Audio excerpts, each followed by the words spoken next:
It's one thing, isn't it, to be speaking to someone directly and to be able to pick up on how they're responding and how your message is coming across. And it's quite another thing, I suppose, to have some kind of message or notice issued either visually or over a loudspeaker system. I remember when I was doing quite a bit of work with the prison service a few years ago and at their central training college, and the notices in the canteen at lunchtime were priceless, really, because they commanded you in no uncertain terms to take either one dessert or another. There was no if or but or please or thank you. It was this or this. It was about rules, regulations. Clearly, someone had been overstepping the mark. I laughed at that. I enjoyed it, and myself and the other delegates on the courses chuckled. And yet, it is someone or a group representing some views or making a request or trying to get someone to act. The rebel in me would have thought, I think I'll have an apple and a yogurt. I didn't, I hasten to add. Yesterday I was working in Brussels and a lot of public transport was involved getting there, not only the wonderful Eurostar.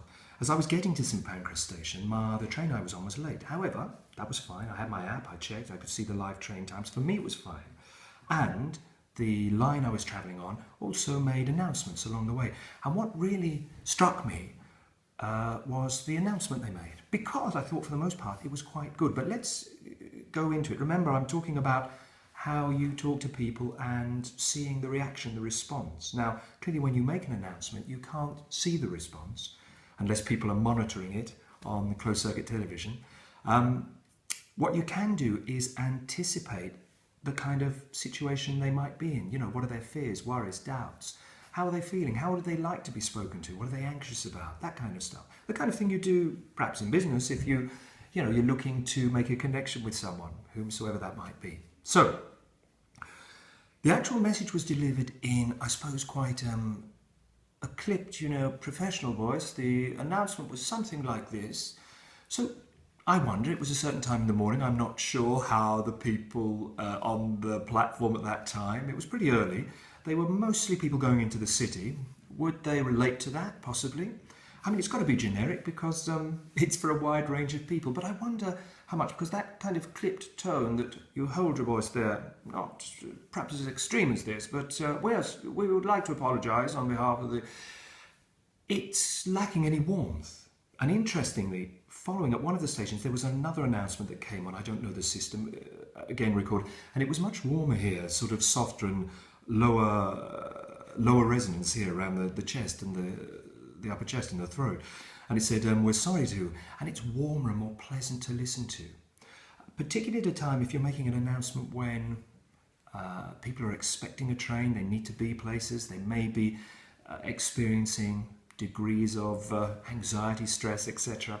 So one of the things is about where you pitch the voice, and another is about the kind of language you use as well. The end of it, the little announcement said something like, the company, I won't mention which one it was, the company apologises for the inconvenience to your journey. The company, not we, not I.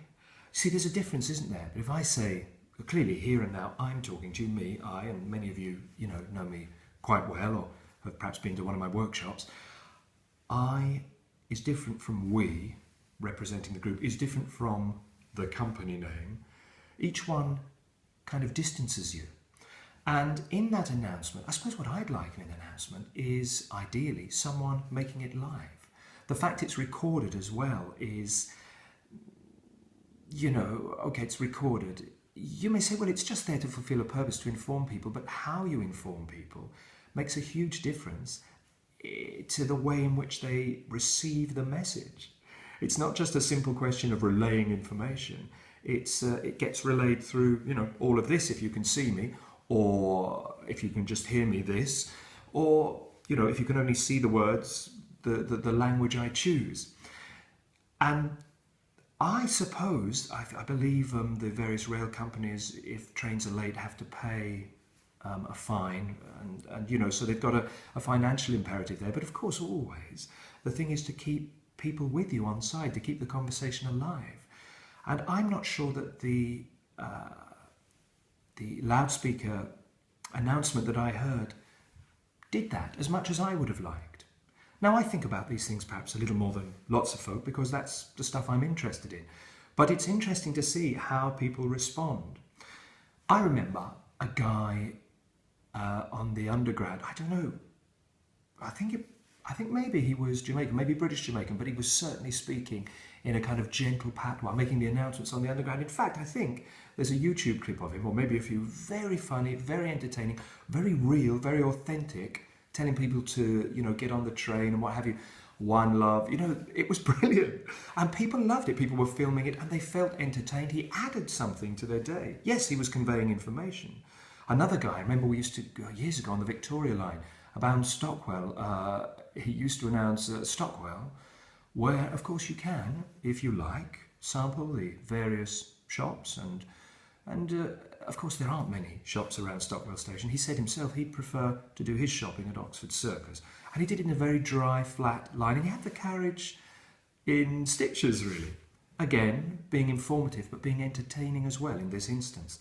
I'm not saying you need to be entertaining, really, when you deliver messages. Although, it helps. You need to envisage the people you're speaking to and put yourself in their place and talk. If you're them, how would you like to be spoken to? How would you like that message to be delivered? I suppose is the point I'm making. Thanks for listening.